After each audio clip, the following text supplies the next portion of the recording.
Remember when date night used to be spontaneous? When intimacy wasn't scheduled between nap times and snack breaks? If you're feeling like your love life has taken a backseat to bedtime routines and diaper duty, you're not alone. Today, we're sharing 10 ways to keep the intimacy alive when you have young kids at home. And trust us, we've been there. I may be there right now. So grab your coffee or mimosa, no judgment here, and let's get into it.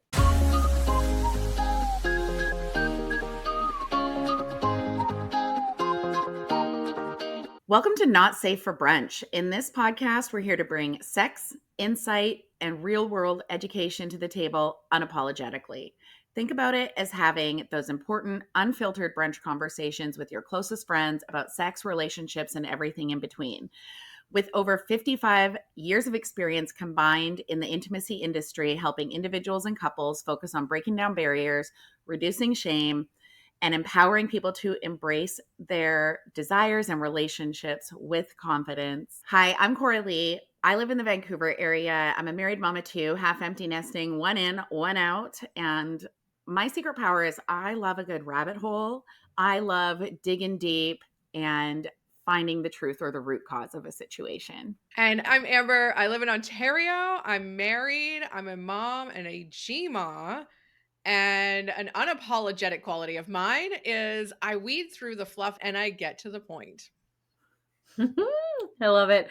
I am Vicki. I'm in Manitoba. I'm divorced and I'm re-entering the relationship space. I am a mom to two grown-ups, and my magic is making meaningful connections and relationshiping, which of course creates trust. So today we're talking 10 ways to just keep that intimacy alive, especially when you have little kids at home. And number one is reframing intimacy beyond sex.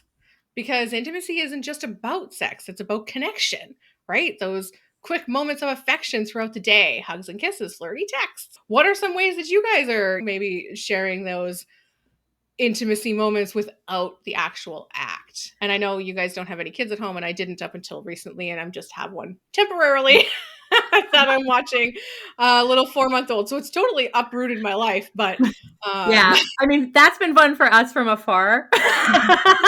From afar, you're watching your whole life kind of morph into something completely new. But even though I have been outside of that realm of life for a very, very long time, I have not forgotten. And I love the idea of the technology, because the flirty texts don't just have to happen when one's at work and one's at home, or vice versa, whatever that looks like. I mean, you literally could be across the room from one another and saying some pretty spicy stuff. So I think that's a really great idea. Right? And then you make that eye contact. Yeah. Like, oh my God, because you can't say it in front of the kids, but you could text it over. That just like spices it up. Then you know what's happening when they go to bed. That's right.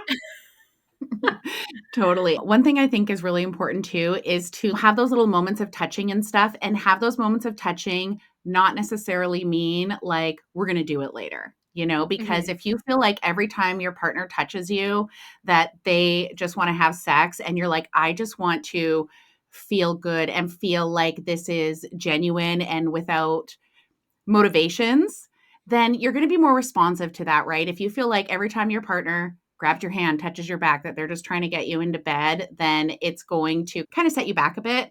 So have those little touches without the expectation, because that will create an environment where that will probably happen more than every time you're touched, it means we're going to do it. I'd have to agree. I think that casualness of it can be intimate. Right. And I think that we never want to be setting ourselves up for a this always equals that sort of scenario. And I think you're right. I think that you'll get more happening in that area if you take the time to stoke the fire. You could do these things during your regular routine, right? Like cooking dinner, giving the kids a bath, whatever. And they don't even know what's happening, but you know what's happening. Totally. And when you have young kids too, it can be very normal to be touched out. Like your kids are always, especially if you have like a stage 5 clinger for a baby. My last one, he was. So those little moments of like just the light, gentle touches, those were a lot more meaningful and generally led to something more down the road, maybe later that day or later that week than anything else. We've talked about it in our events that we've done in the past about how women are kind of like ovens. We need to preheat and, men can be like microwaves. I think that across the board, we all want to feel wanted, needed, and desired. And I think that it's those tiny little touches throughout the day or whatever that looks like. I think that that does sort of wrap that up in a bow. And it does make us feel like it doesn't matter if we're physically intimate in the moment doing the thing, but we can enjoy those moments of intimacy and connection and still feel incredibly connected. And number 2 is to plan mini dates at home. After the kids go to bed, light the candles, have a candlelit dinner. You do not have to eat with them at 4:30 or whatever time they're eating. Wait, make your own special little dinner. Watch maybe your favorite show together with no phone. Put it down, put it away, and have that intimacy, just the two of you, even if it's just for an hour. Well, that brings in Vicki's whole commercial sex. Oh, yeah. If you haven't heard that before, Vicki, share your commercial sex again. Well, I love the idea of it's kind of funny because my Prime keeps coming up and asking me if I want to have the commercial free Prime. And I'm like, why would I do that? That sounds silly. Honestly, yeah, it's just, whenever there is a break in the show that you're watching, take some time to hold one another's hands, kiss, touch one another, whatever that looks like, and whatever kind of intimacy that you desire. Use those moments to jump in. And then when the show comes back on, you jump out again. And that can go in any direction you choose for it to go. I love it. And the commercials just aren't long enough on Prime or the Netflix. Like, I don't pay for the premium Netflix either, so I have commercials and they're just not long enough. Yeah, like what the hell's with this one of one commercial break? Right? I need more. And then you see the countdown going and you're like, shit, we only have this much time left. Yeah, totally. So like, I need a 1 of 3 commercial break. Thank you very much. Yeah, my only suggestion for mini date is I think it's always fun to create like rituals. I just love the idea of rituals that are just for the couple. I think those are really bonding and it gives you something that's just yours. And it can end up being like an inside joke and something that can last you years. And it's always going to bring you back, especially if you start it when, you have young kids and then you've been married 30 years. It's going to bring that youthfulness back into your relationship later on too. I have to tell you guys, I don't think we've ever talked about this. I am very much I like my bathroom time to be my bathroom time. I want my shower to be solo. I have no interest. I am too old to be trying to figure out how to maneuver in a shower and without falling and breaking a hip. Let's just be real. But you know what I really like? I love soaking in a tub and I love having somebody to talk to. So I have a bench in my bathroom and you're more than welcome to just sit there and talk my ear off. And my daughter used to do it back in the day when she was really little, right? She would come and sit in the bathroom on the potty and just, kind of talk to me while I was in there. And I love that because that's that sort of really close time. Now, talking about it in a relationship, not all the time, obviously, but if I'm going to have a soak in the tub and I'm just going to be laying there relaxing, maybe a glass of wine, I'm happy to have somebody sit and just chat. And I just think that that can be really intimate, but it doesn't also have to become anything. It's just that time behind a closed door that you can have that time together. Mm-hmm. Yeah. And then you have somebody that's going to like bring you a snack or fill your wine. Right. I mean, everyone has a purpose. Acts of service. Tip number 3 is to embrace the nap time quickie mindset. And I don't know about you, but I love a good quickie. So I'm like, I am the get it done kind of girl. So like, let's just get it done. No long, luxurious sessions over there at the tail. No, we don't need that. No. Anyway. Sex does not have to be a grand event. Sometimes 5-minute moment, like it's good. You have that connection. That's all you need. Add a little bit of lube, right? Because you don't want to be like rushing it where you're like, oh my gosh, it's so dry and this hurts. But just finding those small windows of opportunity and taking advantage of them. And I know when our daughter was older, she was early teens. And I think it was the weekend and she went with a friend next door. Like she had a neighbor friend. She came home and we're like, oh crap. And she comes to the room and like we had clothes down the hallway. She's like, oh, guys. But it was like we knew we just had a little bit of time. She wasn't that far away. That's You gotta hilarious. find your moments, man. You do. You have to make them. And I also think that it's okay for our kids to see that we have a healthy relationship with our partner. I think that's really important. And I know that some people are like, I am not sharing any piece of that. I'm not sharing any piece of it either. But if I tell you to go outside and play for 15 minutes, I mean it. Like, right? I also like the idea of the back to the bathroom with me. I don't know what this is all about. Apparently there's a theme. There's But a I lock think on that door. I mean, there's nothing wrong with a little bathroom meeting, right? And sometimes you're going to have those little fingers that are going to come underneath that door and you're going to be like, we're having a meeting. This is it. I had a friend once who told her kids that they were upstairs talking about Disney. And finally, she had to pull the trigger and take them to Disney. Let's eat some expensive quickies. I mean, I think it was many years, but yeah, you got to do what you got to do. Mm-hmm. We used to always say we're folding laundry because they would not want to come help. Feel like, oh, we're just going to go fold laundry. And that just started because one time we were doing it and one of them was knocking on the door and they're like, what are you doing? I'm like, we're folding laundry. Do you want to help? No. It's been folding laundry ever since. And now they're 27 and 22. Don't you love how that just like keeps going, those It things? does. Yeah. Or we'll even still send a text to each other like, do you want to fold some laundry tonight? Like, it's just those things, you know? Yeah. It brings you back to the beginning and it's fun and it's yours. It's yours. And that's what makes it intimate. All right. Tip number 4, communicate openly about your needs and desires. And I know if you've been listening to the podcast, we should have like called this Not Safe for Brunch communication style. I don't know. Somehow add communication in the title because it comes up every episode. But it's where I think society struggles the most. Is I agree. You know? Yep. I mean, there are nights sometimes, and I'm guilty of it. There are nights sometimes where we just sit and have the TV on and like we have our phones and we scroll our phones and we hardly say 2 words to each other. Mm-hmm. So now I think sometimes we need that. I was sometimes, but not all the time. Yeah. Mm-hmm. Yeah. I mean, I might admittedly do it a little too often. Fair. But you get into those routines, right? Especially if you have young kids and you're getting into the bedroom routines and all the things. And then you get on the couch finally and you're like, oh, right? And it's easy to just let that exhaustion take over and you stop communicating, but it's really important to communicate. And especially if, you know, you have 2 different people who one person might be the initiator and the other person's not. And now the initiator feels like they're always initiating and then they're never getting that back at all. And so have that communication and have those real conversations that you can then tell them like, I need you to initiate at least once a month or something like that. You know what I mean? Like share that with each other. Yeah. And you can find ways to initiate that might feel better for you. That was something that we struggled with too when our kids were young. My husband was always the one initiating because I was touched out. I was tired. I felt like every touch meant he wanted to have sex and we had to communicate a lot to work through that.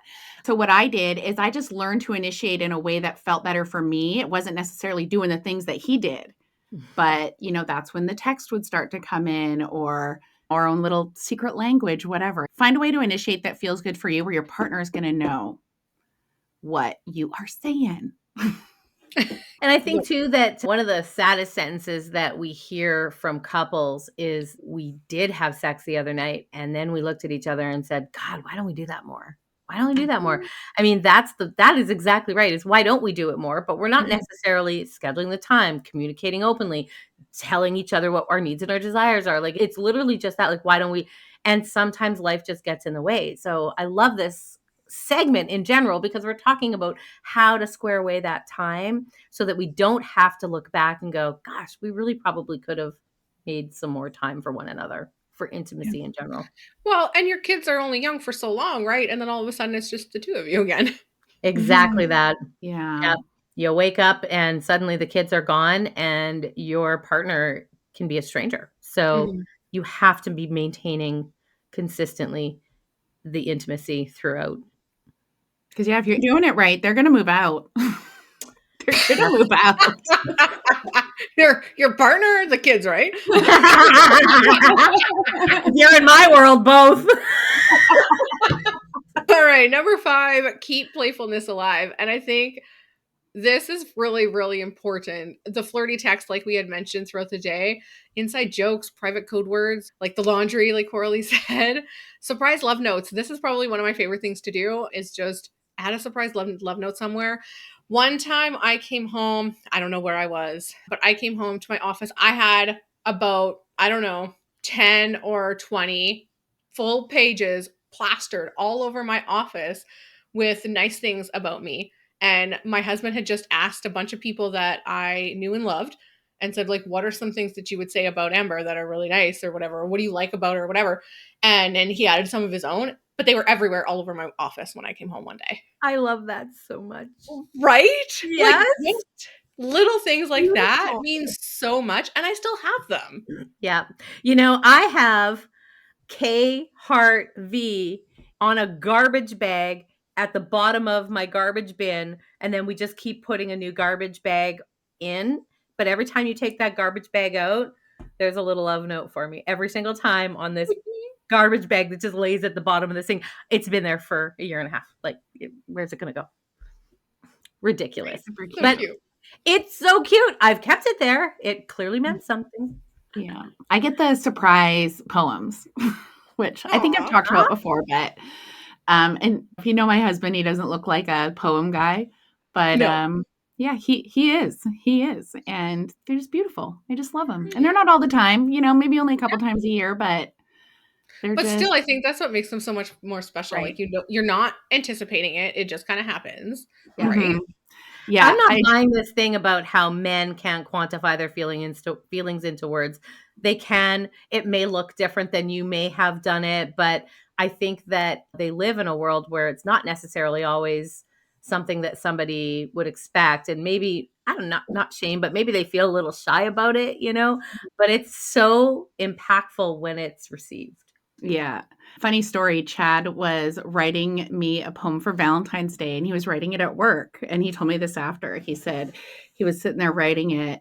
And this guy that he worked with came up to him and asked him what he was doing. And he said, I'm writing a poem. Fuck off. I was like, you go, you know, let's break that toxic masculinity right there. Like, yes. Right? Yes. I love that. Oh, man. That may be the best story of this episode. I love it. All right. And our tip number 6, make bedroom time a priority, even without sex. Yes. You know, create that bedroom routine that feels sexy. Not being overrun by toys and laundry, right? So try to keep it a little clutter-free in your bedroom. I think for me, like that's like the hugest thing is if I'm looking at a bunch of crap all over, I'm not getting into the zone, whether it be sex or any kind of intimacy. So non-sexual intimacy like cuddling, giving each other massage, or just lying in bed and talking. Just talking about your day or what your goals are, your plans or whatever. Just have that no kid zone for certain times at night. Yeah, I love that about the bedroom too. And I've been guilty of that, of having, you know, your house is clean, your bedroom's a piece of shit, your bedroom's perfect, your house is a mess. But I really totally think that when your bedroom is just a welcoming, calming place, not even just for sex, but just for you to go sit in and chill by yourself and have that space, it's just a better vibe. And another thing a rule I have in our room is there's no pictures of anyone except for us. I don't want to be boning and look up and see my kids. Like, no thanks. No, if you aren't in this relationship, you don't get a photo in my bedroom. My dogs, sure. I mean, I've seen them a lot. I also do not have pictures of my family in the bedroom. I don't either. At all. That's really interesting. I wonder if that's curated or if it's just subconsciously you're like, Yeah. No, turn off. Yeah, totally.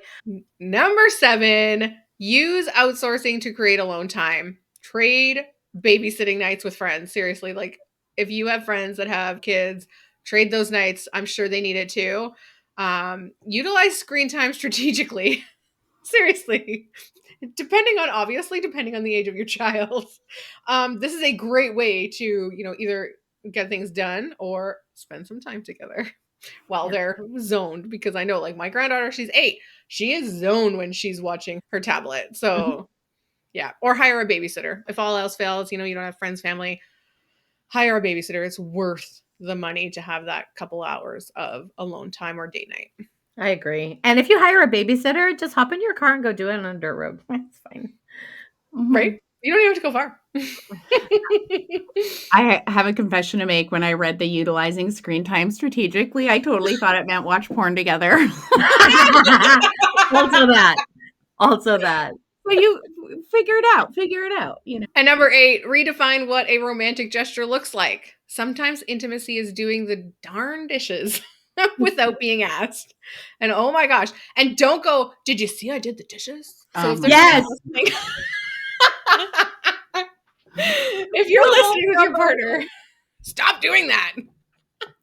Yeah. My husband used to do that. And so one day I just sent him a text like every 2 minutes of what I did all that day that day. Did that stop it? It totally did. I mean, and that's the thing is sometimes I think a lot of people are just doing things because this is what was modeled for them growing up. And it was in the relationships that they witnessed. And it's not until you kind of flip the script on it. And he's had to do it to me over some things too. But when you flip the script on it, you're like, oh, yeah, okay.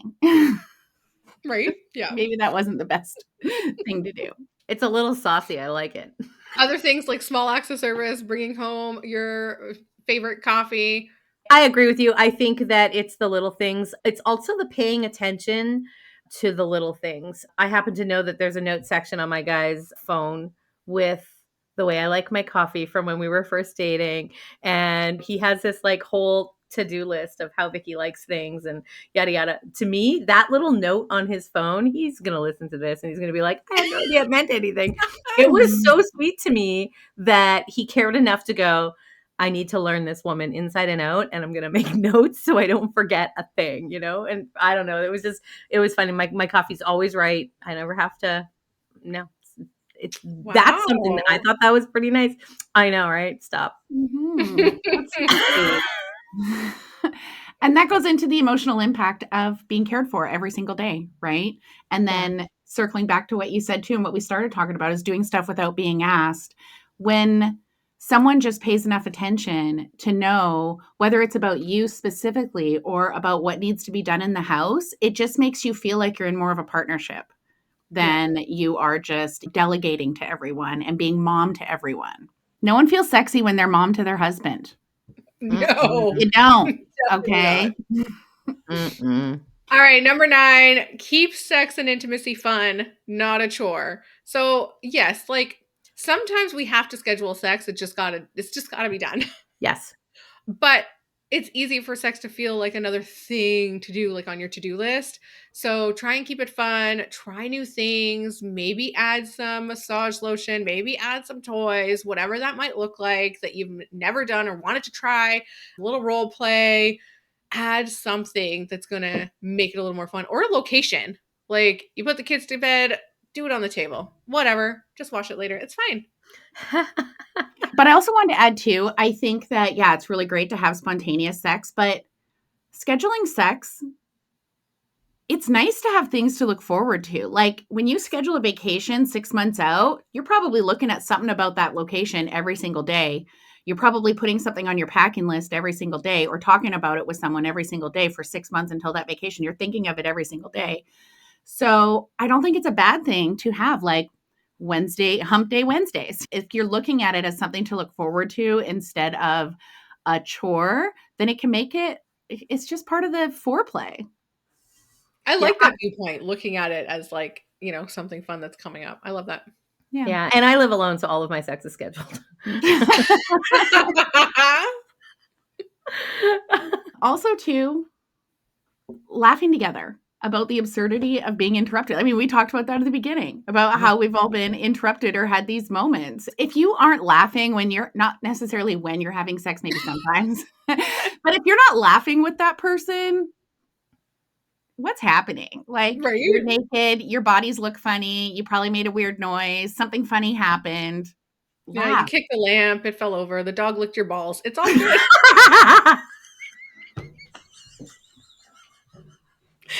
I'm not speaking from experience. Or the cat with their rough tongues. Wow. Also not from experience. I don't have balls. It wasn't my experience.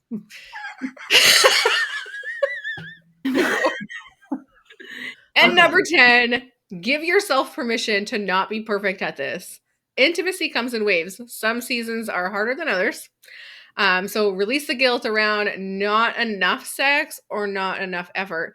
And sometimes it's just quality over quantity. Let's be real. And sometimes it's quantity over quality because it ain't that good sometimes. Yeah. I It mean, just if you're happens. under pressure moments, I mean, sometimes it's literally just let's get the job done, right? Yeah. Like So, check that box. yeah, Mhm. yeah, totally fine. I think that we need to be giving ourselves some grace and our partners some grace and recognize that, of course, just like everything else that we've always talked about, everything, especially in relationships, it ebbs and it flows, and you're going to have peak times and you're going to have times you're going to have to work harder at it. And you just have to embrace the fact that that's just how that journey looks. They're average for a reason, Yeah. right? Like Right? sometimes it's Yeah. high, sometimes it's low. And you can't look at, this week or this month. You kind of have to look at a bigger picture. And because we do go through a lot, and having young kids is one of the most busiest times of your life, right? When Mhm. you have little kids, whether you are a stay at home mom, whether you work at home, whether you work outside of the office, everyone is just busy all the freaking time. And so it's impossible to have we're going to have sex every day or we're going to have sex 5 times a week, whatever it is, like to maintain that long term. Yeah. I mean, That's sometimes it's just easier to masturbate. Like, let's just be real. You're pressured, you're stressed, you gotta just get one off, take the edge off, carry on. It's fine. It's Mhm. fine. Everyone's doing it. All the cool Everybody kids, all the All the cool kids. all the cool kids masturbate. And your task for the week this week, just masturbate. That's right. Yeah. This is your homework. You're not safe for brunch homework. Take the edge off, friends. Take the edge off. If there's one thing I've learned, I think that we've all learned is that intimacy after kids takes effort, but it's definitely worth it. Even something as small as a hug in the kitchen can really keep that connection alive. I agree. And remember that intimacy isn't just about sex. A flirty text, a meaningful conversation, or even just prioritizing some time together can make a huge difference. And at the end of the day, it's about making each other feel valued, whether it's a nap time quickie, a late night cuddle, or just holding hands in the chaos. The small things really add up. Thanks for pulling up a chair at our unapologetic brunch table today. If you enjoyed the conversation, don't forget to like, subscribe, and leave us a review. It's like tipping your server, but for podcasts. And hey, sign up for our weekly newsletter using the link in the show notes so you never miss the juiciest, most unfiltered chats we're serving up. Remember, brunch isn't just about the mimosas, it's about the authentic connection and keeping it unapologetically real. Until next time, let's keep the brunch vibes alive and the conversation flowing.